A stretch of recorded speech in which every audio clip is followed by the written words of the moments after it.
Hi, this is Steve Hargadon, and welcome to the Future of Education. It is Wednesday, August 4th, 2010, and our special guest today is Marcelo Rodrigues, the Brazilian author of Lifelike Pedagogy. Marcelo, welcome.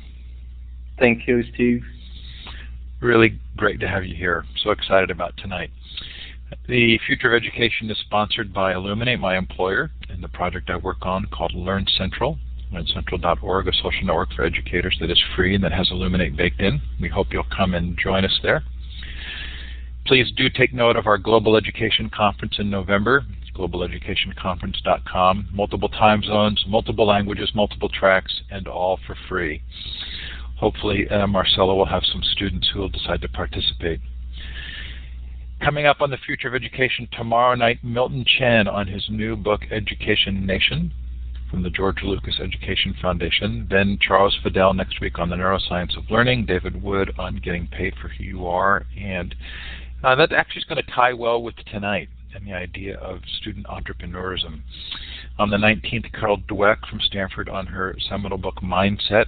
On the 24th, Kathleen Cushman on a book called Fires in the Mind. Lots of fun ahead. BYU Idaho Learning Model, George Siemens, Young in the Digital, Rob Darrow on Global Education. Lots of fun. Hope you'll join us for one of those. If you've missed a session, they are all recorded. Last week we had Peggy Sheehy and Lucas Gillespie on World of Warcraft and Learning with Teens. That was quite an event. I think, Marcelo, you were there for that one. Before that, Sam Chaltain on creating democratic learning communities. Jim Bach on self-education and passion. And actually, that's going to be an interesting touchstone tonight as well, because Jim's a big advocate of unschooling. And I think, Marcelo, well, a lot of what you're talking about moves just a little bit forward from unschooling to a concept that's probably going to be more appealing to a lot of people. If this is your first time in Illuminate, this is a participative environment. Different ways for you to participate. If you look at the emoticons there, you'll see below the participant window, there are ways that you can smile, clap, give a confused look or a thumbs down. Feel free to play with those. The larger button with the hand and the green up arrow is to raise your hand to take the microphone, which we're glad to have you do at some point. But before you do so, please do go up to Tools, Audio, and run the Audio Setup Wizard to make sure your microphone is working. You can always put questions in the chat. It helps if you go up to View Layouts and change your layout to the wide layout. It makes it a little bit easier to see the chat. Now we're going to give you a chance to let us know where you're listening from. And to do so, look for the laser pointer or the wand with a red star at the end. Click on that and then click on the map. And of course we have Brazil there. Oh, Jane Krause is with us. I'm really glad. Jane, welcome. Glad to have you here. Couple from Brazil. Manuela, I'm sure. India. Canada. Good. Fun audience for a warm summer night. Just a reminder, those who are in the Southern Hemisphere, which would include Brazil, are probably in school right now. Marcelo, are you in school session now? No, I'm in my house. No, but I mean this time of year. Oh, yes. We are already started. From the 1st August we started again. So we're going to switch right into this. So, Marcelo, you have prepared a little bit of a slideshow, which I'd like you to do early on, and I think you'll use that to kind of introduce yourself. So let's go ahead and start with that. I will say that I've read the book and loved it, and really appreciate what you've done here. You say in the book at the end that you hope that it might sell a couple of dozen copies. I hope that it sells more than that. I really think it's a significant contribution, and that there are lots of things to learn from you and what you're doing there. So I'm going to let you take it away. Look at the top of the whiteboard area, and you'll see some arrows. Yes. And to move to the next slide, you click the single arrow to the right. And go ahead and give that a try to get to the next slide. There you go.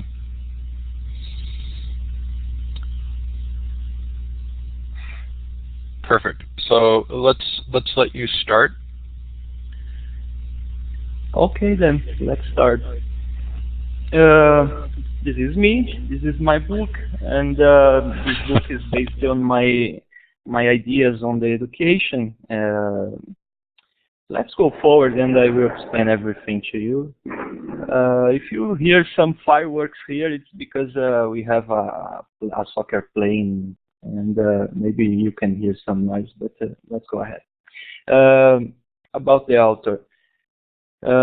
Maybe most of you have seen my background in the email or in the book, I don't know. But what I really think it's important about my background is this is it. I was a frustrated kid. This was my background and the background that I needed to develop this methodology and this approach of education. And I was a frustrated kid because I liked my teachers, I liked to learn, I liked my friends, I had good grades, but I didn't like the school. This was all I needed to try to make difference in education.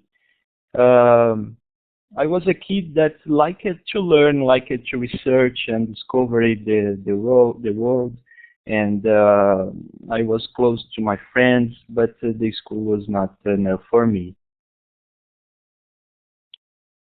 And this frustration came from the teachers and the methodology they used, and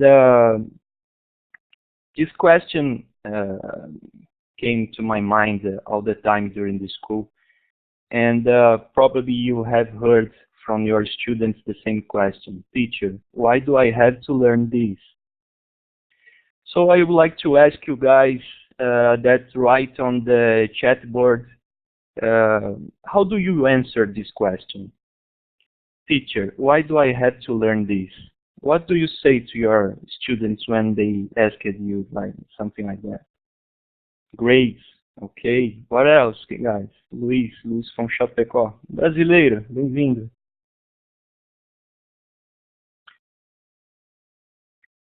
Require important skills, essential to life, culture background.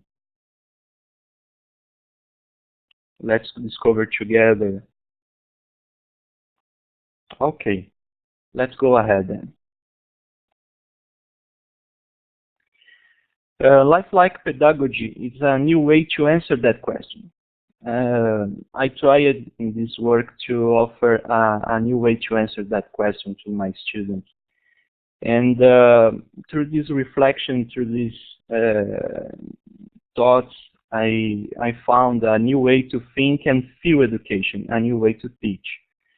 And I like this word feeling, because education should be more than just something to think, to understand, to learn. It's about feeling, it's about life, because we teach, we prepare the students for life, to be happy, to have a good life. This methodology, this approach was developed and applied for the last 3 years. So we have already tested for 3 years with children between 1 and 10 years old at the Escola do Max. Escola do Max is the school we have there, here in Brazil. And we used our experience and our students and the parents supported us a lot to try new things, and we could develop this approach here in Escola do Max. Let's talk about the human knowledge. Everything we know, I mean the human knowledge and discoveries, they are all motivated by our curiosity and especially our needs. So we developed the compass because we needed directions, we needed to find a way, we need to navigate, we had to put a boat in the sea and find the island or find anything. So the compass was a need that we had. We studied the atom to understand the mass and the material, everything that we have We had to understand the electrical lamp. We needed light in the dark. We needed a better way to have light during the night. The microscope to see small things, to understand the disease and everything. The same for DNA, the same needs. We had needs to develop the car. So the car was something that we developed to have a better life, to satisfy our needs. So, if we learn and discover motivated by our needs and wishes, why can't students? So why the life itself brings us all the questions and needs and everything we have to discover, and then we learn. Why can't we do the same thing with the students? They could be motivated by needs and wishes too. So I ask you, do your students choose the subjects and their activities? Are they free to do that? Are their activities related to a real need, as the human knowledge was?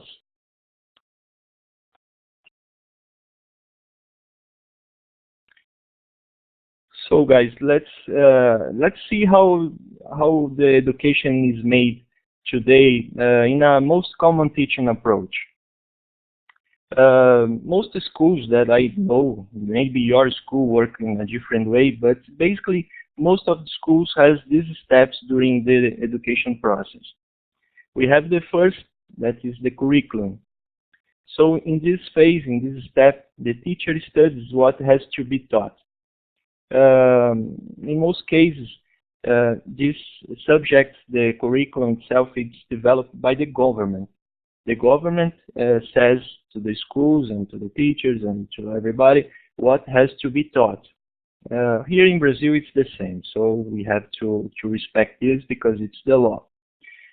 The second step, the planning. Teachers plans what, when, and how. So the teacher decided what they have to, what she or he must teach, when she will teach this, and how. Third phase, activities. The teacher applies activities. These activities can be, and then this is most of the reason that some schools work differently. Some schools work with classes. So the teacher stands there in front of the students and passes all the information, and the students tries to understand and try to get the information. It's something very traditional. To be honest, I think that in this case the teacher is pretending that the students are understanding or are listening to him or her, and the students are pretending they are paying attention. I don't believe in this way to teach. Exercises. We can have lists of exercises and questions and things that the students must answer, and they have to research, or they have to try make some math to answer. So it's an exercise is the guide to teach. Some schools work with projects. So the teacher decides to make a project about, for example, the forest, and then they have to develop a lot of activities inside a project defined by the teacher. The next step is the evaluation. The teacher evaluates the students and see if they learn everything that must be learned. The Lifelike way, has the same steps, but the main way here, the way we teach, has the same steps, but the order is completely inverted. We started with a different step, it's decision. The students select a subject to study and a goal to reach. This step we don't have. in the traditional way, because the students don't have the right to choose anything. Our way, they choose. The second step, evaluation and activities, both together. Students work to reach their goal and find difficulties, needs, and problems to be solved. So the step behind the first step, they decided what they want. They want to study what? For example, dinosaurs. And what they want to do with dinosaurs? Oh, we want to see a dinosaur. Okay, this is the goal. So to see the dinosaur, we have difficulties, we have needs, we have problems to be solved. For example, are they still here? Because we know that dinosaurs doesn't exist anymore. And Steve, somebody's... I think someone's just playing around, but you probably heard it ding, but you can keep going. Okay. So the dinosaurs, they will find some problems, needs, and difficulties to reach the goal. Is that the goal is to see a dinosaur, for example. So they study to learn how to overcome all these difficulties, needs, and problems. They evaluate what has to be learned to succeed on their enterprise. I will explain better this step more ahead. But the important question here in the second step is the evaluation activities. They are conducted by the children and motivated by difficulties, needs, and problems. Then the planning step. Students organize their tasks to reach their goal by themselves. By themselves, they have to plan, they have to organize it themselves, they have to be together, they have to research, they have to do anything. And then they will find new difficulties and learn needs. And the last step, remember, the curriculum was the first step on the traditional way. In our way to teach, the curriculum is the last step. The teacher keeps aware of all the needs and opportunities of the path that students are taking, extracting from the curriculum all the information the students must and need to learn. This word is very important, need. The students must need to understand something to get the goal, to reach the goal they define to themselves. So curriculum is something that the teacher tries to extract or insert inside the project that the students are developing. So it's the last step. An example, trying to clarify the structure of our project. The cave project. This project was conducted in Escola do Max, and I personally follow all the steps the teacher took here because I was very curious to see how the students would solve the problems they were finding. And the subject that the children decided was caves. They wanted to study about caves. The goal, what they decided to do with this subject, to be in a real cave. They wanted to see a cave and be there and check and explore a real cave. This project was conducted with children with 7 years old in 2009. So, more or less, the steps they took there was study about caves and visit one. So, the goal, visit a cave, and the subject study. So they had to know more about them, about caves, because if they intended to be there, they should understand better what is a cave and what they would see there. So they had to study biology, geography, history, and other disciplines, especially these three. So, for example, what kind of animals are we gonna see there? So they had to study mammals, they had to study because they would see bats, insects, maybe bacteria, and a lot of animals. And each animal that they had to study they had to study all the aspects involved with this animal. But to be there, they must have money. So how to get this money? How to earn money to go there? So they had to make a budget. So they studied math, economy, entrepreneurism. So they had to decide how to get there, how to earn money, and the teacher just did nothing. They had to do everything by themselves. And they decided to make sandwich. So they made a lot of sandwich. I lent some money to them so they could have the initial capital to buy all the things that they had to have, and they paid me back.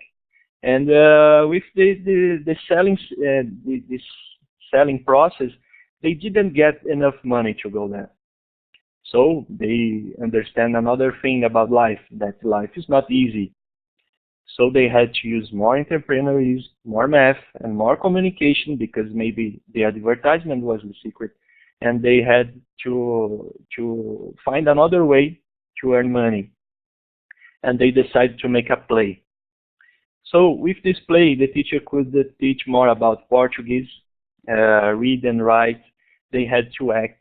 And they invited the parents to see the play, but they asked 20 reais, that is more or less $10 per parent, to see to see the play.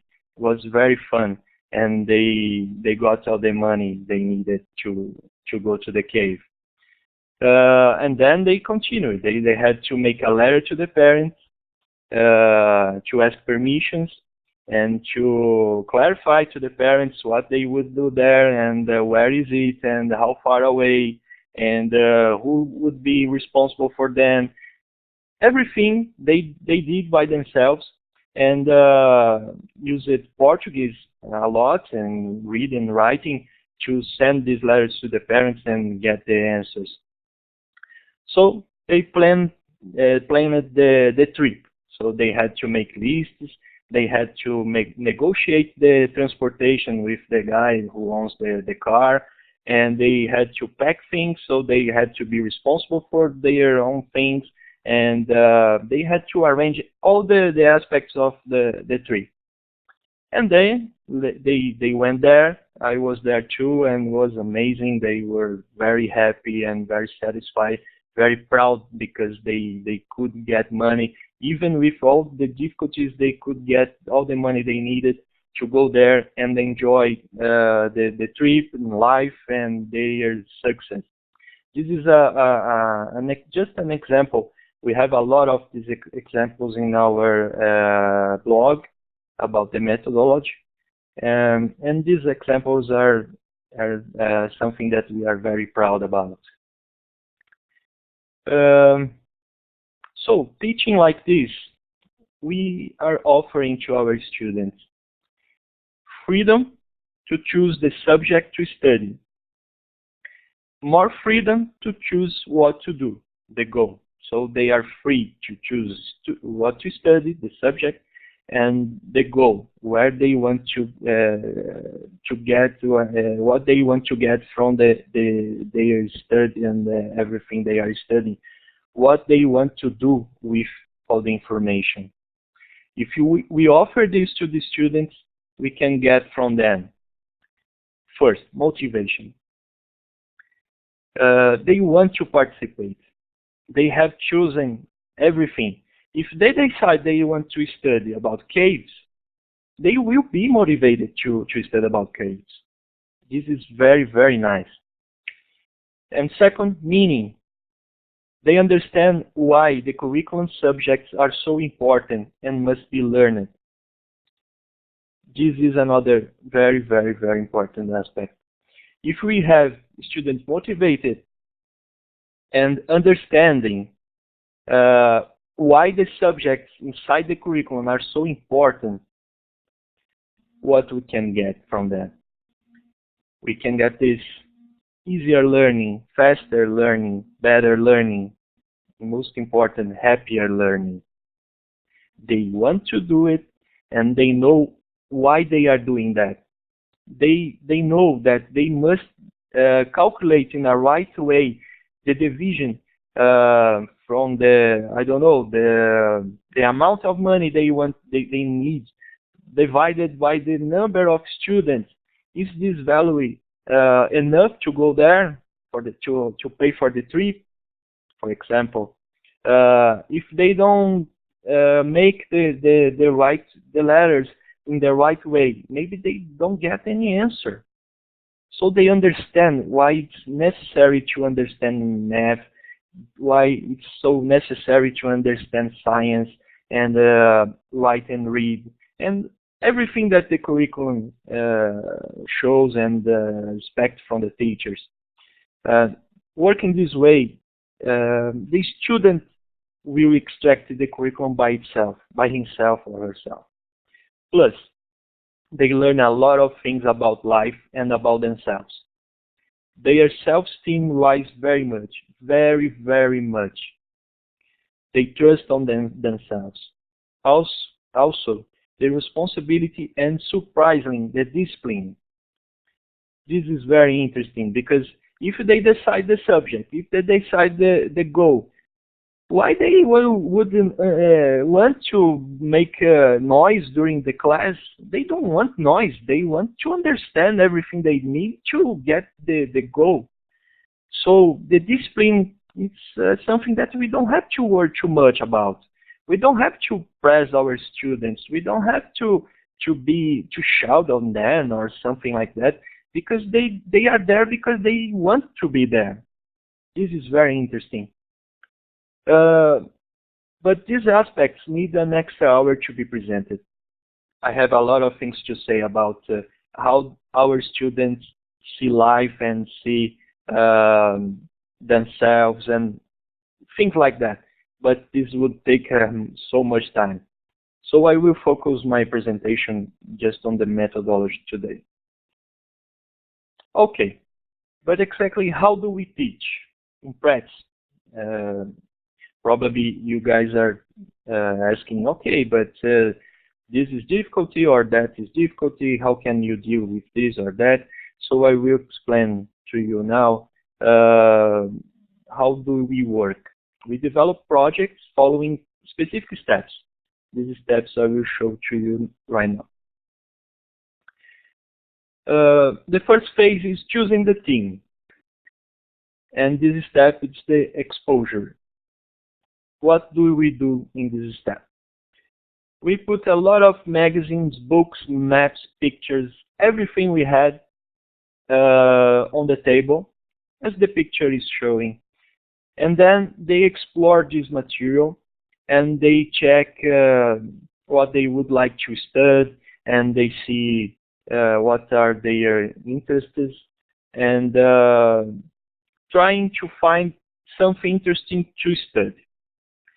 The teacher doesn't do anything in this step. Just let them explore the material. The objective here with this material is enlarge the children's universe. In the beginning, we tried to let them choose the subject to study without any material. We just let the students there with the tables cleaned, without anything, and we asked it to them, okay, what do you want to study?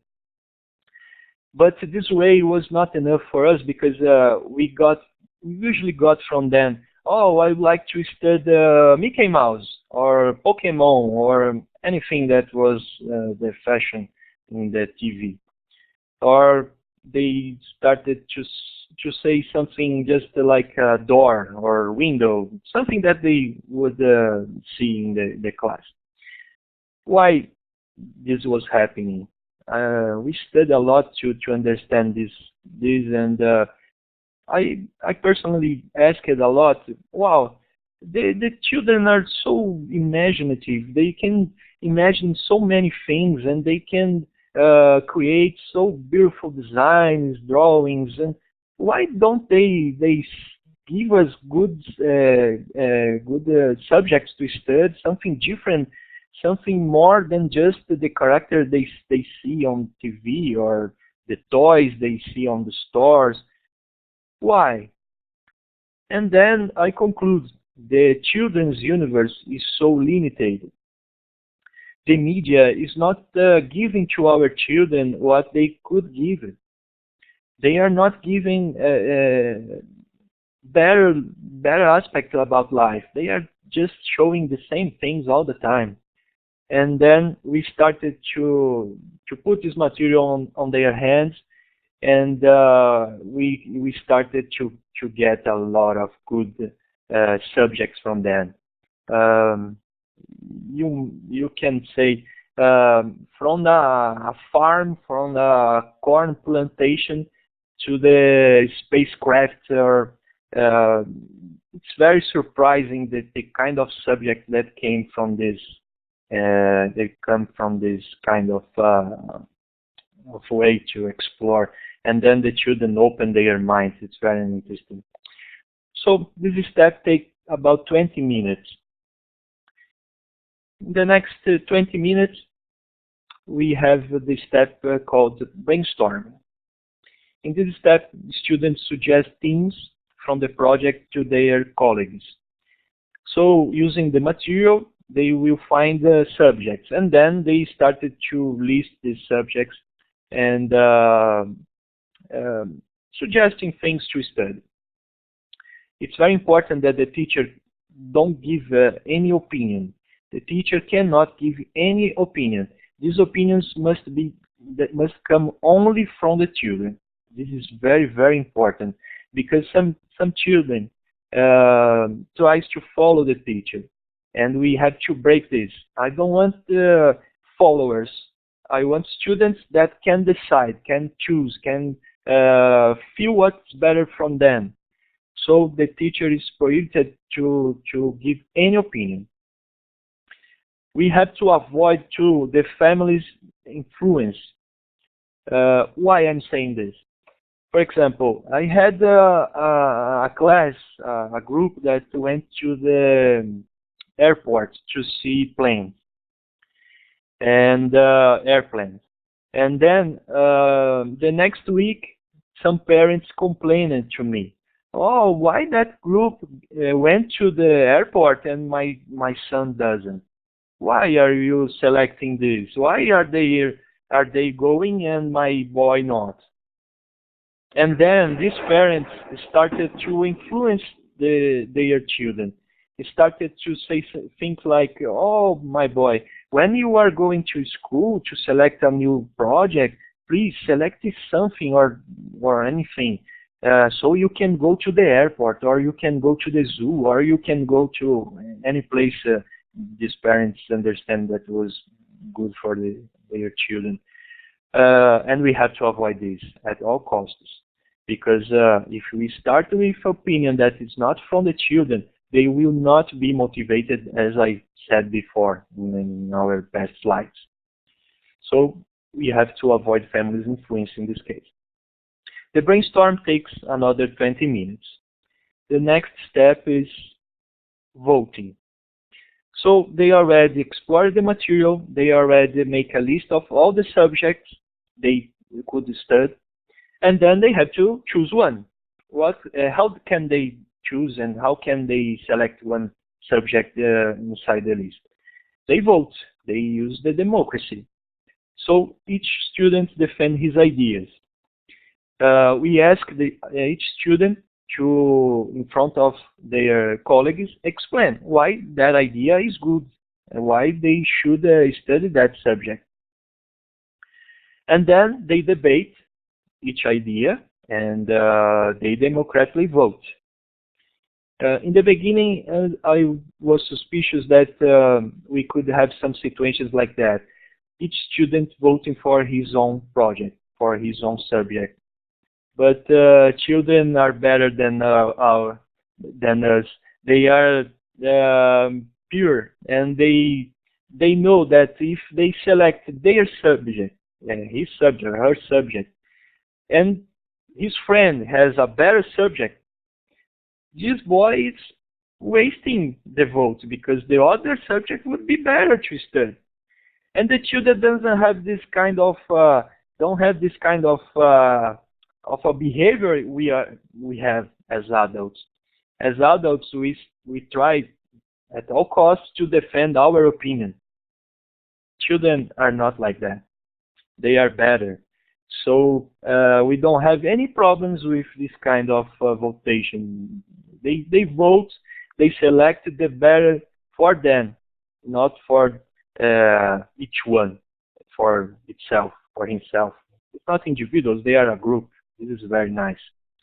So the vote takes another 20 minutes. So in 60 minutes, 1 hour, they can select a subject to study. And then, having the team, we pass to the phase 2, exploring the team. This phase is important to explore, to understand better the subject, to get more information about the subject. They don't know too much about the subject. How can they decide the goal if they don't understand the subject? So this phase is important to them to have a minimum knowledge about the subject. And we start this phase with the step preparing the map. The map is something like you are seeing in this picture. The students make a map with all the questions and hypotheses they have about the theme. So they put there anything. Oh, in this case, it's the planet Earth. In Portuguese, it's Planeta Terra. So it's planet Earth. Oh, the Earth is like a circle. The Earth is flat. The Earth is above the sea. They say anything they want to understand, questions, hypotheses, anything they want to study, and they put on this map. This map was made by the teacher because this class who studied the planet Earth, in this case, doesn't have literacy enough to make their own map. But the older students make their own map. So we all the time we try to pass the tasks to them. The teacher doesn't have to do anything. The students must solve the problems by themselves. So they make the map and try to put there the minimum knowledge about the theme for big decisions. So they have to understand better this subject to have enough information to decide the goal. This step can take from 30 to 60 minutes, but we don't have this time as a rule. Sometimes they develop the map during the entire project. Sometimes they are finishing the project and they come back to the map and see if there is any question, or they want to put more questions or more answers or more hypotheses. We let them use the map as a guide, not as a rule to follow. So the next step is the initial research. The map is like a list of the questions and hypotheses. And then with this step, initial research, the students answer all the questions and test all the hypotheses through research. They can use books, they can use magazines, they can use internet, they can use videos, they can use interviews, they can interview a parent, they can interview somebody from the internet they find, or they, for example, a class in the past called up another school to ask them how did they plant a special tree because they wanted to do the same. So it's something like that. Or they can make experiments. They can try by themselves making experiments to answer their questions. These steps usually take about 1 week. You could ask me, wow, if the research is so rich, why taking only 1 week? You will understand in the next slides. And then they have enough information about the subject. They have a good understanding, a minimal understanding about the subject. And then in this step, they are able to select the big thing, the big decision that is the goal. Students debate what would be the goal of the project, what they want to reach. what they want to do with all the information they are getting from the project, and what kind of dream they want to make come true. So for example, this goal can be a trip. They could want to go to some place, or they could want to make a play to the parents or to the friends. They could record a CD with music, for example. They could decide to make a video and a website, to buy something like a toy or like something for the classroom, anything. They can write a book. They can plant a special tree. They can try to talk to someone special for them, or they can want to construct something, anything they want. And the teacher doesn't have to be creative in this case, because the students are so creative. And I don't have too many projects finishing the same way. We don't have the same goals appearing in all the groups. They all the time are creating new things. And sometimes we hear from them, oh, I don't want to do this because another class already did this. I want to try something different. I want to create something new. We hear a lot from them, this kind of things. It's a thing that I'm very proud about. So to select the goal, they can take about 30 or 60 minutes. Depends on the project, the class, on everything. And then we pass to phase 3, the enterprise. In a past slide, I said to you, initial research would be rich enough. Why don't you take more time than 1 week to explore the team, to explore the study? And why don't you go further with the initial research? Because of this step, development. The development is the magical step. The magic is strong here. It's the time that everything happens. It's very interesting because the children already decide where to go. They decided what kind of goal they want to reach, what they want to construct, what they want to make. If they know what they want, they already have the subject. They have to start to solve things, to solve the problems, to find a way, to start to take the path to reach the goal. So they must think, they must research, they must deduct, they must test, they must try, imagine, recognize, solve, persist. I repeat, they must persist, they must sell, they must buy, they must learn, and make their dream come true. So they have to, by themselves, solve everything to get there. And this everything, this amount of things they have to do to get there, these things are the opportunities we have to teach to them. So if they have to send a letter, they have to write and read. If they need an answer, they have to research. If they have to calculate, they have to use math. If they want to understand, maybe they have to use science.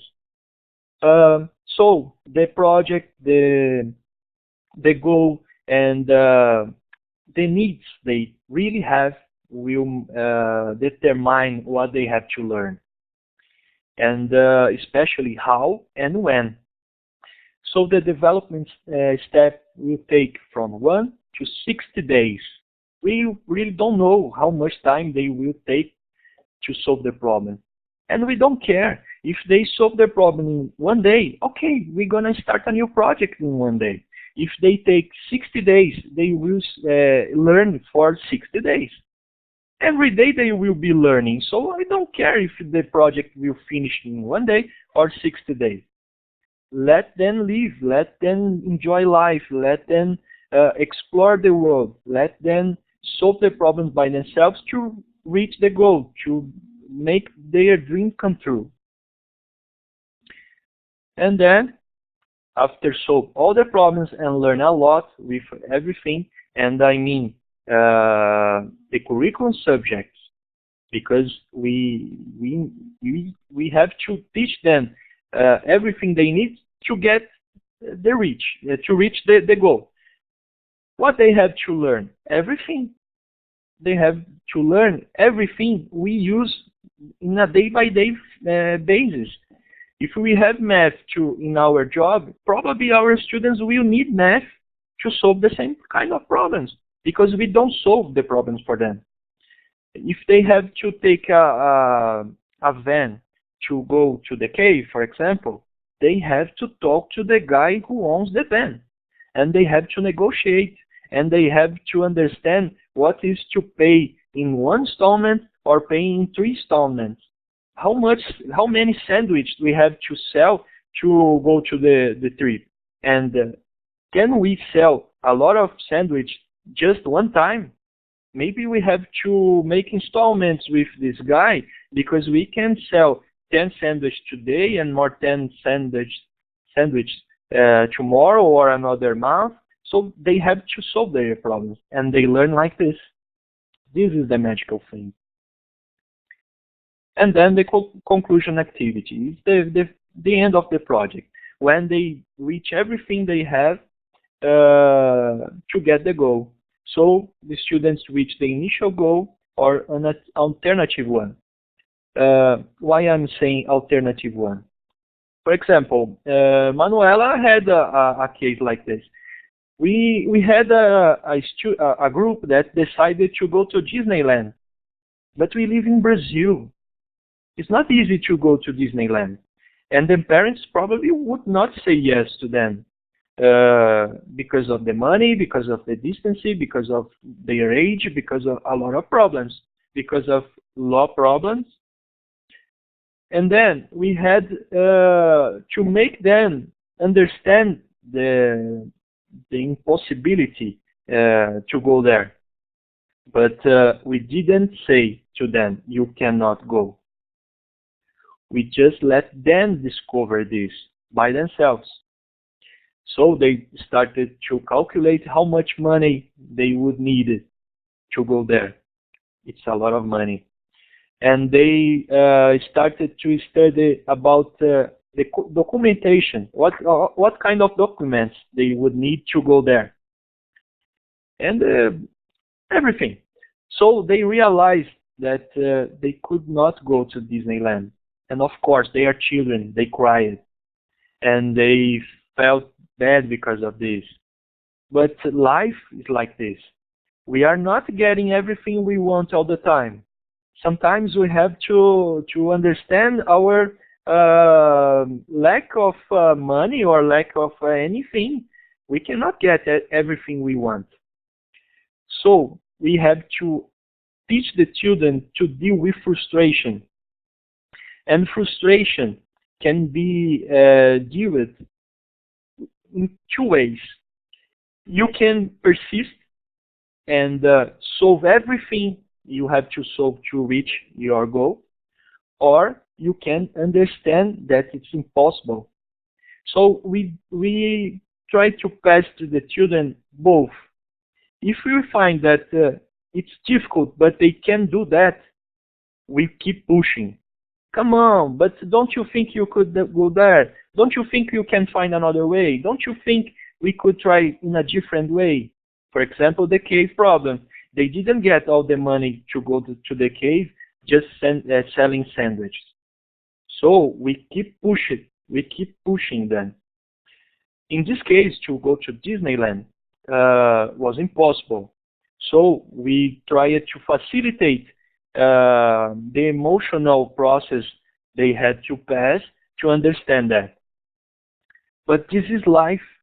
I want to teach our children to deal with life, to deal with the problems and the happy moments and everything about life. I want to prepare them to a real life. And in a real life, we don't have everything we want.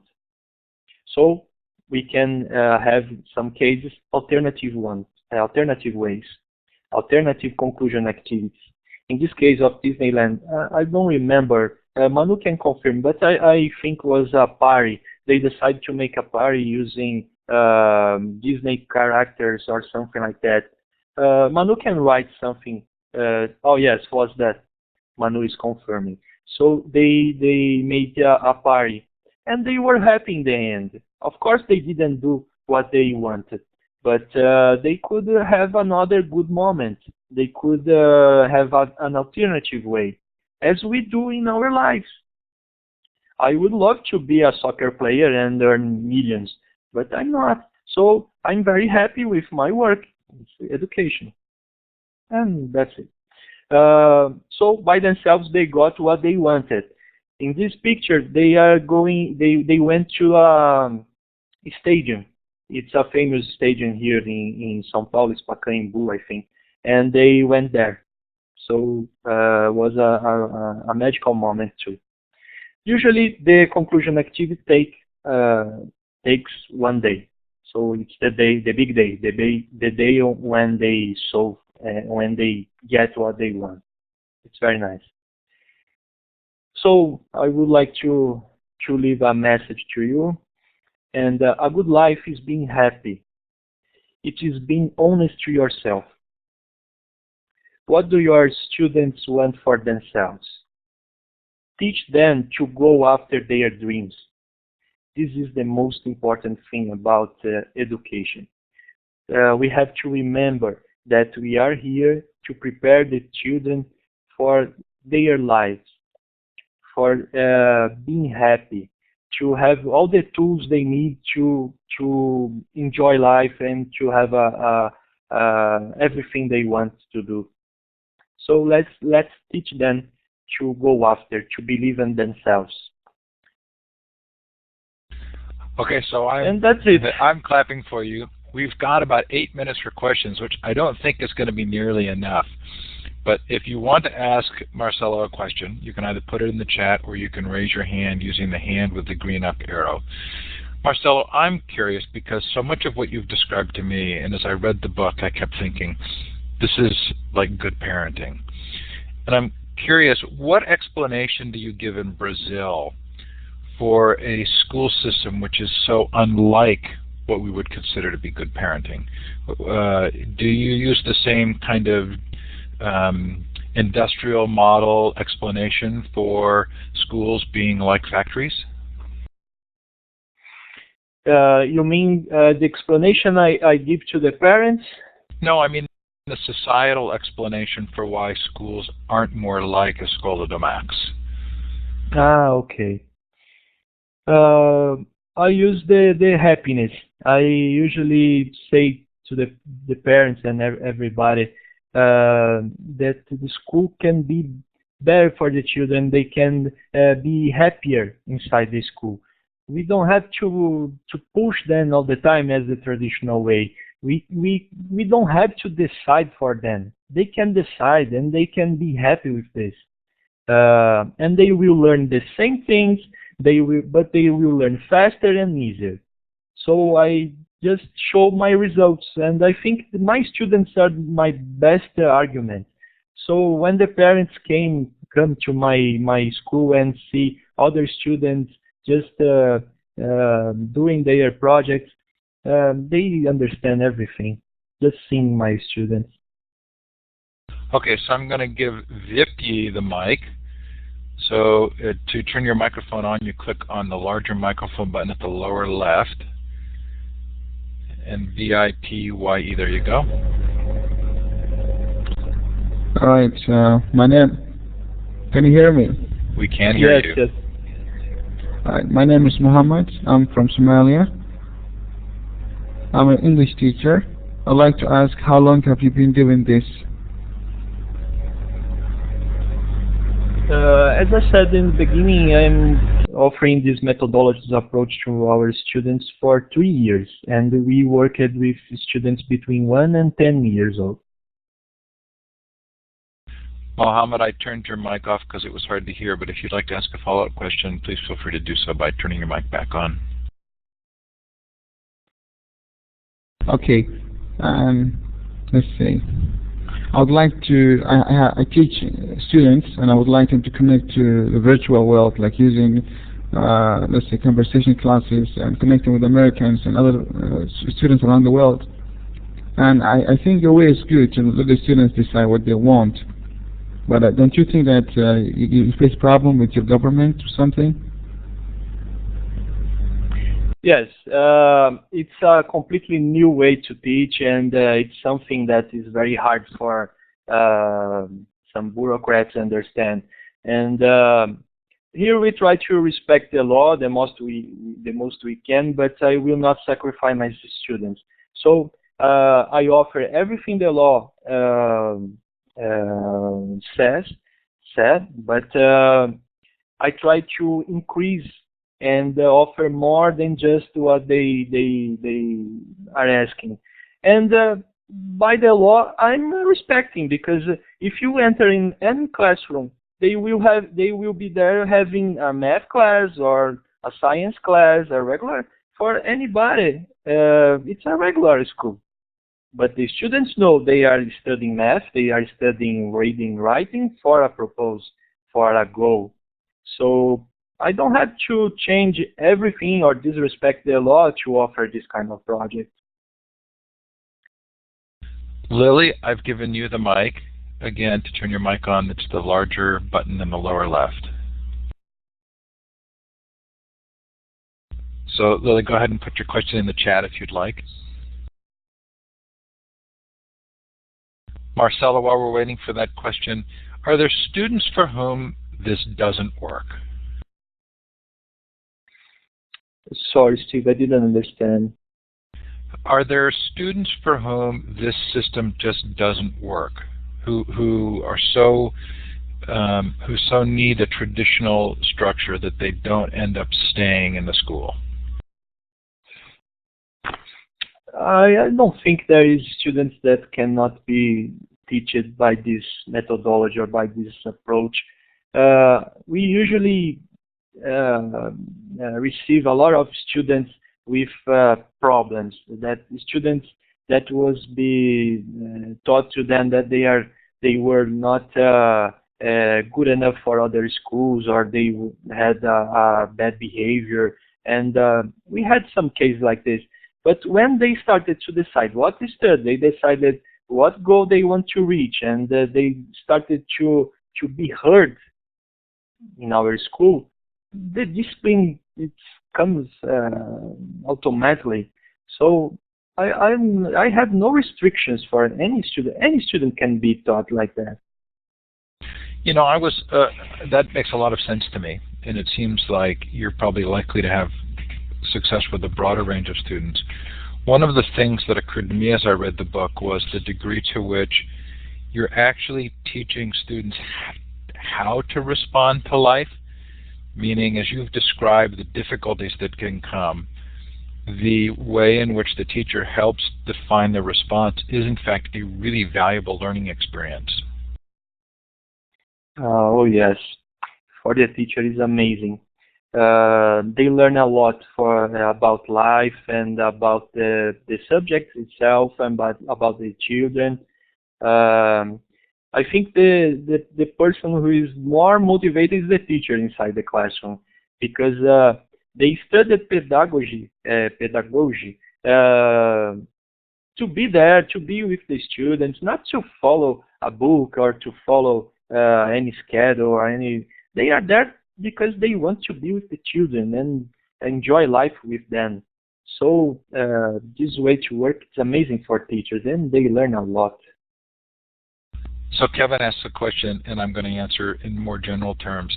The book lays out the methodology even in more detail, and there's a lot more on all aspects of the school, including the teacher's role and the students and the pedagogy. So this is a book I really would highly recommend. If you've enjoyed the description that you've heard tonight, this for sure is a book that I think you will find very helpful to you. The book is in English. It's also in Portuguese, I believe. Manuela, I think you were partly responsible for the English version, and it's quite good. There were, of course, a couple of Brazilian colloquialisms there, that I smiled at, but I think it's quite readable. And Omar, I see you get the final question here. I'm giving you the mic, and this is our last question for the night.